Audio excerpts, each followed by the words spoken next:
एक ठाकुर जी के परम भक्त थे त्रिपुरदास, बहुत अच्छा चरित्र है उनका। तो त्रिपुरदास जी जो थे, श्रीनाथ जी की गगदल बना के भेजते थे।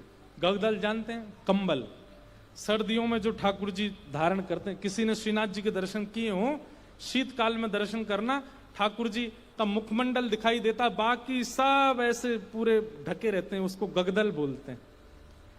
तो त्रिपुरदास जी जो थे ये बहुत बड़े मंत्री थे, इनके पास मंत्री पद पर थे तो खूब धन आता था। तो ये बढ़िया सोने की जड़ाऊ, चांदी की जड़ाऊ, बढ़िया गगदल भेजते थे ठाकुर जी को। किसी ने जाके बादशाह से शिकायत कर दी, बोले त्रिपुरदास जी आपके खजाने के सारे पैसा लगा के गगदल बना के श्रीनाथ जी को भेज देते हैं। तो बादशाह ने इनको अपनी मंत्री पद से हटा दिया, और जैसे ये मंत्री पद से हटे, कंगाली आ गई, गरीब हो गए। अब इनके पास इतना भी धन नहीं था कि गगदल खरीद के भेज सकें। तो एक लिखने वाली कलम थी इनके पास, वो कलम बेच दी जाकर के, तो उससे 1 रुपया मिला। 1 रुपया से इन्होंने जो वस्त्र खरीदा, बिल्कुल 3rd क्लास वस्त्र खरीदा, 1 रुपए का आया। मन में बड़े दुखी थे, बोले ठाकुर जी मैंने कभी ऐसा वस्त्र आपको भेजा नहीं, लेकिन क्या बताऊं, और कोई मेरे पास चारा नहीं। वो वस्त्र खरीद करके और उस पर प्रेम से हृदय से लगा के उस पर बढ़िया सुंदर कुछ रंग रोगन किया, जो जो उन पर उपस्थित था। थोड़े थोड़े इत्र बचे थे, इत्र लगा दिया और किसी के हाथ मंदिर भिजवा दिए। पहले तो हमेशा खुद जाते थे जब मंत्री थे, लेकिन अब मन में सोचे कि कहीं मैं ऐसी अवस्था में मंदिर गया, गुसाई जी ने अगर मुझे इस अवस्था में देखा तो वे कहीं मुझ पर कृपा करने के लिए धनराशि ना दे दें, इसलिए खुद नहीं गए, किसी के हाथों भिजवा दिया। गगदल नहीं बना पाए थे, चद्दर बनी थी, बस भिजवा दी। और कोई बात नहीं, ठाकुर जी समझेंगे मेरी परिस्थिति। शीतकाल का समय आया, यहां पर वो चद्दर जैसे ही पहुंची तो भंडारियों ने सोचा ये तो बिल्कुल सामान्य स्थिति की है, ये ठाकुर जी की सेवा में क्यों जावे, ऐसे ही रख दो इसको कहीं किनारे, किनारे में कहीं रख दी। शीतकाल प्रारंभ हुआ, जैसे ही ठाकुर जी को गगदल पहनाई, रात्रि में शयन करा करके गुसाई जी चले गए। रात भर गुसाई जी ठिठरते रहे, मुंह कांपते रहे, हाथ पर कांपते रहे। सुबह मंगला में जैसे ही दर्शन करने गए तो भीतर जाके जैसे ही ठाकुर जी को उठाया, ठाकुर जी के दांतों की आवाज आ रही थी, cut cut cut cut cut cut जोर से, और ठाकुर जी ठिठर रहे हैं जोर से। गुसाई जी बोले 5-5 गगदल पहना रखी हैं, फिर भी ठिठर रहे हैं, अंगीठी जला के लाओ। अंगीठी जला करके ठाकुर जी के आगे हाथ सेक सेक के, कभी हाथ पे लगा मैं, कभी गालों पे लगा मैं, कभी गले पे लगा मैं। ठाकुर जी बोले जाड़ो लग रहा हो, बहुत जोड़ते जाड़ो लग रहा हो मुझे। गुसाई जी बोले जय जय। अंगीठी जला दी, 5-5 गगदल उड़ा दी, और गगदल लेके आओ। महाराज 10-10 गगदल, ठाकुर जी ढक गए पूरे रजाइयों में। 5-5 अंगीठी जला दी और ठाकुर जी हिल रहे हैं जोर से। और केवल नाटक कर रहे हो ऐसा नहीं, स्पर्श करने में बिल्कुल ऐसा लग रहा है जैसे मानो जैसे ठंडे पड़ गए हो ठाकुर जी। गुसाई जी तो इतनी चिंता में आ गए, क्या करें क्या करें क्या करें। अचानक गुसाई जी बोले 10-10 गगदल और 5-5 अंगीठी, फिर भी ठंडक नहीं जा रही, कोई लीला तो नहीं श्याम सुंदर की। ओहो, निश्चित ही किसी भक्त के द्वारा भेंट आई है और वो हमने पधराई नहीं है, इसीलिए ये सब हो रहा है। तुरंत गुसाई जी बोले किसी भक्त की भेंट आई थी क्या? क्या क्या भेंट आई बताओ। सब बताया, बोले ये भेंट आई है। एक बोला एक और आई है, वो पतली सी चद्दर आई है एक, उसका कपड़ा भी ऐसा हम भी नहीं पहने, वो रखी है किनारे। गुसाई जी बोले वही लेके आओ। लेकर के आए, सारे 10 के 10 गगदल हटाई, पतली सी बेकार से कपड़ा की वो चद्दर जैसे ही ठाकुर जी को उड़ाई, ठाकुर जी बोले पसीना आ गए मुंह, तो भैया मेरी सबरे जाड़ो चलो गो। अरे अंगीठी हटाओ, मुंह को बहुत जोर से गर्मी लग रही है। गुसाई जी बोले बलिहारी ठाकुर जी आपकी जय हो, आपको ना तो जाड़ा लगता है, ना भूख लगती है, ना प्यास लगती है, ना गर्मी लगती है। भक्त के द्वारा प्रस्तुत भाव स्वीकार करने के लिए सारे भाव प्रकट कर लेते हो। ऐसे हमारे ठाकुर जी। तो त्रिपुरदास की बेचारी की सामान्य सी चद्दर ओढ़ करके ठाकुर जी पसीना बहा रहे हैं अपने मुंह, इतनी जोर से गर्मी लगी आई मुंह। ऐसे हमारे ठाकुर जी। तो आप मत कीजिए, आप तो पवित्रता का भी ध्यान रखो, वर्णाश्रम धर्म का भी ध्यान रखो, सभ्यताओं का भी ध्यान रखो, वेद मर्यादाओं का भी पालन करो। ठाकुर जी को अवसर दीजिए। प्रेम आपका ऐसा हो कि ठाकुर जी नियम तोड़वाने की आज्ञा दें, अब श्रेष्ठता है। हरिराम व्यास जी जिन्होंने जुगल किशोर जी को प्रकट किया, ऐसे श्री हरिराम व्यास जी की बेटी का ब्याह था और अपनी बेटी के ब्याह में जितने ब्राह्मण आए, हरिराम व्यास जी अपनी बेटी के ब्याह से प्रसन्न नहीं थे। क्यों नहीं थे? कोई पिता अपने पुत्री के ब्याह से अप्रसन्न कैसे हो सकता है? लेकिन उनके मन में भाव था कि भाई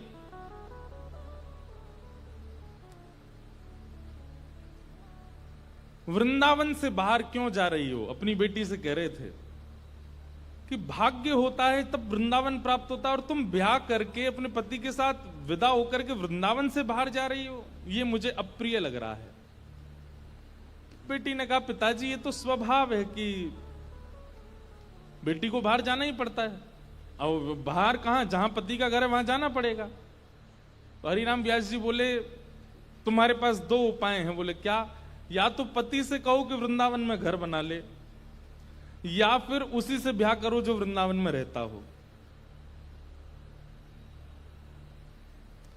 पुत्री बोली, पिताजी अब सब बातें हो चुकी हैं और हमें भी जिससे ब्याह हो रहा है वो हमको बड़ा प्रिय है, अब हो जाने दो ब्याह, ठीक है आते रहेंगे वृंदावन। तो इस बात से इतने नाराज हो गए हरिराम व्यास जी कि तुमको व्यक्ति विशेष प्रिय है। अरे हरिराम व्यास जी तो ये तक बोल गए थे कि भाई लंगड़ा हो, वृंदावन का हो तो उससे ब्याह कर लो, कोई गुण ना हो लेकिन वृंदावन का है तो ब्याह करो, क्योंकि वृंदावन रहने को मिलेगा। लेकिन तुम और गुणों को देख करके वृंदावन छोड़ करके जा रही हो, ये तुम्हारा सबसे बड़ा दुर्भाग्य है। तो अपनी बेटी के ब्याह से प्रसन्न नहीं थे, तो हरिराम व्यास जी की पत्नी और बाकी बच्चे बोले, पिताजी को रहने दो नाराज, हम तो ब्याह करेंगे आनंद से।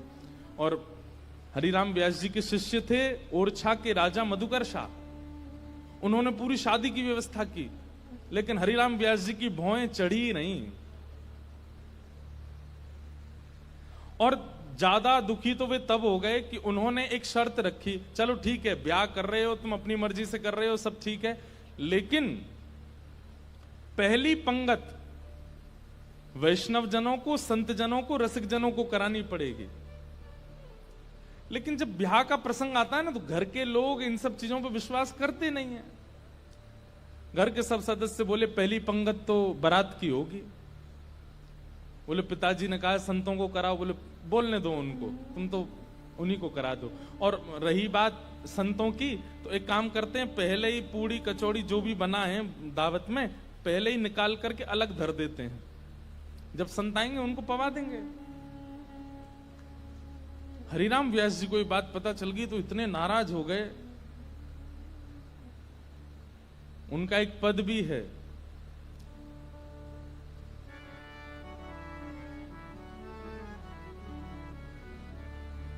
संतन सौ अधिक समधि प्यारे। बोले संत इतने प्रिय नहीं है, वो समधि बहुत ज्यादा अच्छा लगता है, उसको तो गरम गरम खवा रहे हैं और संतों के लिए अलग निकाल दिया है।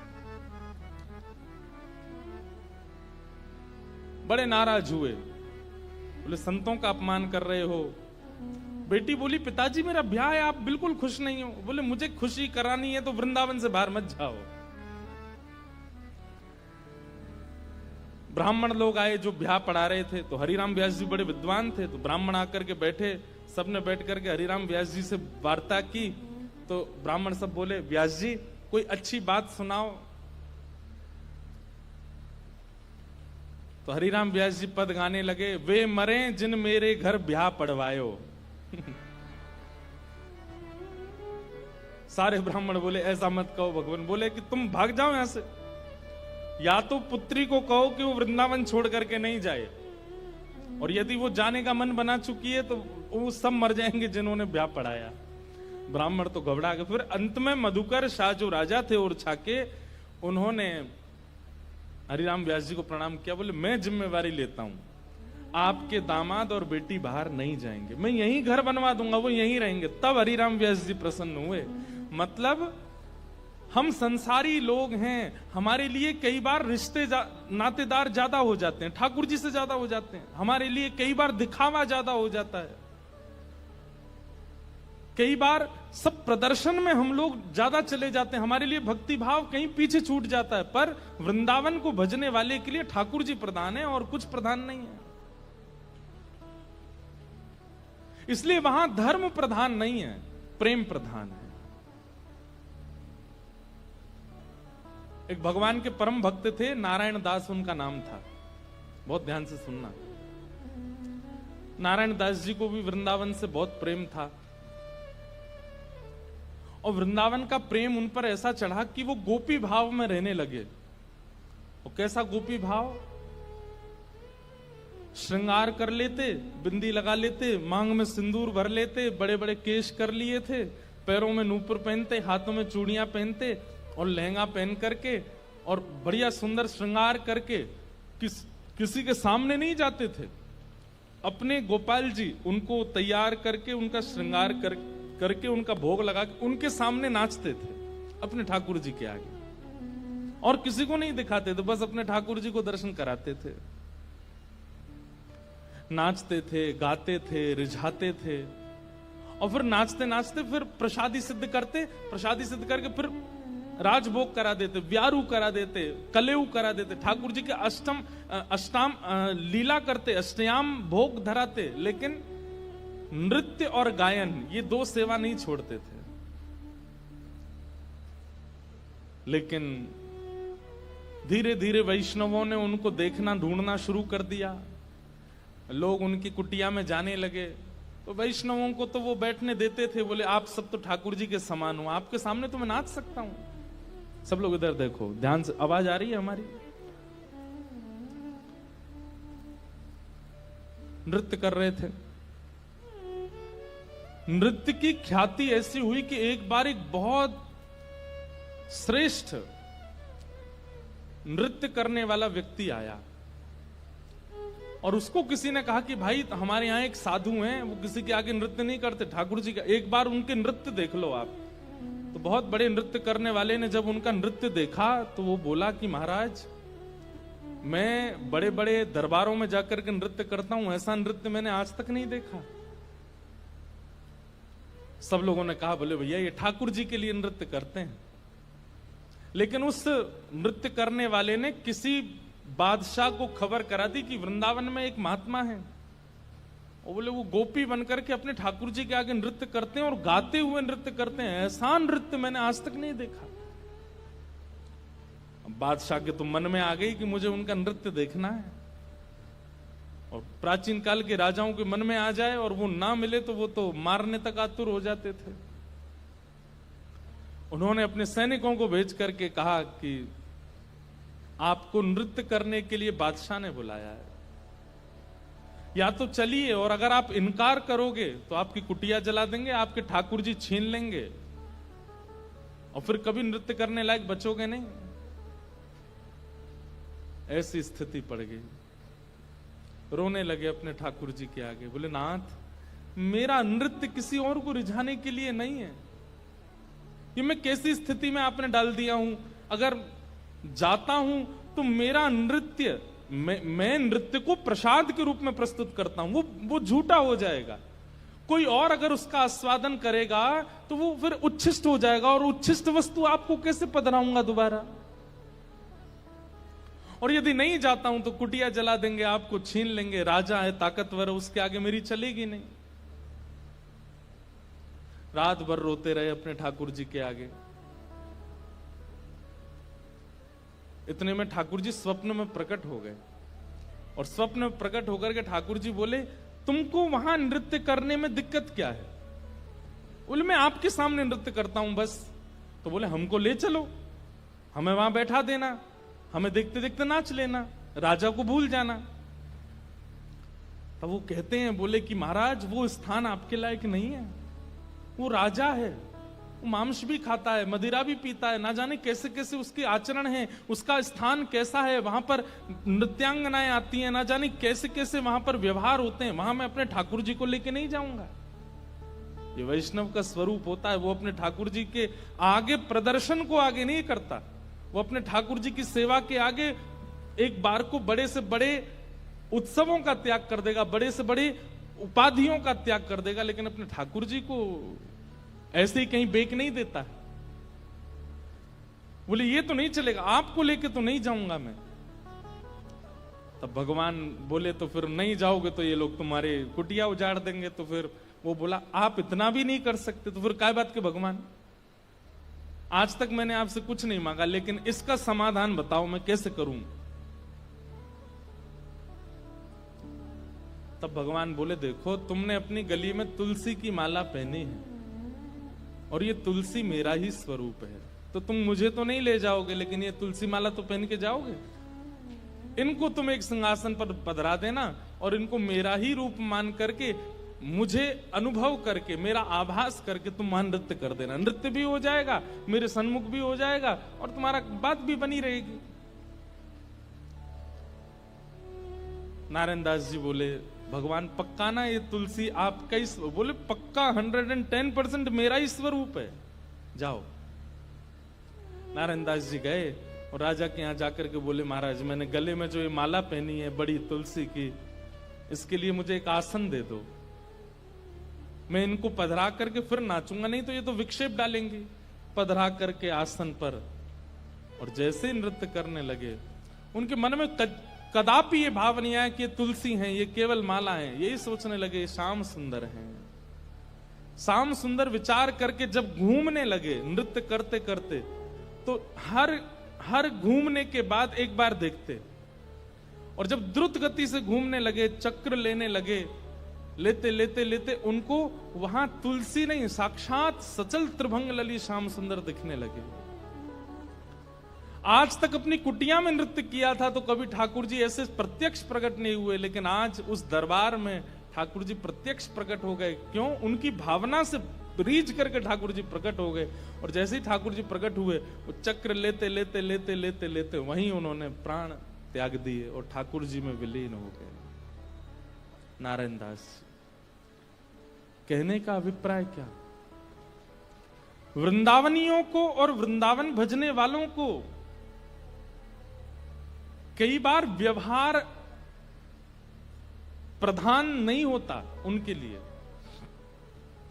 लिए धर्म प्रधान नहीं है, उनके लिए अर्थ प्रधान नहीं है, उनके लिए काम प्रधान नहीं है, उनके लिए मोक्ष भी प्रधान नहीं है, उनके लिए केवल प्रेम प्रधान है। हमारे आप लोग जाएंगे तो आप क्या कहेंगे, कहां जा रहे हो? बोले, बरसाने जा रहे हैं, राधा रानी का दर्शन करने। लेकिन अगर कोर ब्रजवासी से पूछोगे कहां जा रहे हो, बोले बरसानो जा रहे हैं लाडली जी को दर्शन करवे। क्या बोलेंगे? लाडली जी। क्यों? प्रेम प्रधान हो जाता है, वहां पर भगवत तत्व की बात नहीं करते। कोर वृंदावनवासी से पूछोगे, आपसे पूछे कहां जाओ, राधा रमन जी दर्शन करने जा रहे हैं, पर बिल्कुल वृंदावनवासी होगा तो बोलेगो श्री लालजू को दर्शन करवे जा रहे हैं। और एक और बात बताऊं, और ज्यादा उपासक वृंदावन के, वो क्या बोलेंगे? श्री जी को दर्शन करवे जा रहे हैं। श्री जी, हमारे वृंदावन में ठाकुर जी को भी श्री जी बोलते हैं, किशोरी जी को भी श्री जी, ठाकुर जी को भी श्री जी। श्री जी बोलते हैं तो समझो युगल का नाम बोला गया है, अकेली किशोरी जी नहीं है श्री जी। श्री जी माने ठाकुर जी और किशोरी जी दोनों। श्री माने राधा रानी और जी कौन है? बोले लाल जी, श्री जी। वृंदावन में प्रेम प्रधान है, धर्म अर्थ काम और मोक्ष नहीं है।